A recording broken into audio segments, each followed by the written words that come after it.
Hey guys, welcome back to our channel Riyanka Chakraborty. তোমরা সবাই কেমন আছো? আশা করছি খুব ভালো আছো। তো শুভ রথযাত্রা সবাইকে। আজকে রথ, তো আমি, বোন এবং জিৎ তিনজনে একটু বেরিয়ে পড়েছি ঘুরতে। তো ও যেহেতু বাড়ি যাবে বোন, তো সে কারণে একটু বড়মা দর্শন করিয়ে নিয়ে গেলাম ওকে। তো বড়মার মন্দির একদম ফাঁকা ছিল, রথ উপলক্ষে যে কিনা জানি না, যাই হোক ফাঁকা ছিল। তো আমরা খুব ভালোভাবে মায়ের দর্শন করে নিলাম। তো বোনের ভাগ্যটা এমনিও ভালো, যখনই আসে ফাঁকাই থাকে। তো তারপর একটু ফটো ভিডিও করে নিলাম দুজনে মিলে। তারপর ওকে ট্রেনে তুলতে গেলাম। বোনকে ট্রেনে তুলে দিয়ে আমি এবং জিৎ দুজনে আবার যাচ্ছি বড়মার দিকে, মানে ফেরিঘাটে যাচ্ছি।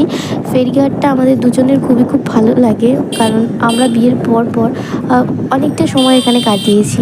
সন্ধে হলেই এই গঙ্গার পাড়ে চলে আসতাম, যেহেতু আমাদের বাড়ি থেকে ফেরিঘাট বা বড়মার মন্দির বেশি ডিস্টেন্স না। তো সেই কারণে আমরা এখানে এসে আড্ডা দিই। তো আমাদের খুব ভালো লাগে, আর চারিদিকটা খুব সুন্দর লাগছে আজকে দেখো। তারপর ভাবলাম জোয়ারের জল আসছে, তো একটু গঙ্গার জল বাড়িতে নিয়ে যাই। তারপর জিৎ একটা ড্রাম কিনে জল ভরে নিল। তারপর আমরা একটু চা খেলাম, চা খেয়ে বাড়ি চলে গেলাম। তো ভিডিওটা ভালো লাগলে লাইক করে দিও, শেয়ার করে দিও, কমেন্ট করে দিও, সাবস্ক্রাইব করে দিও। সবাই খুব ভালো থেকো, সুস্থ থেকো, বাই।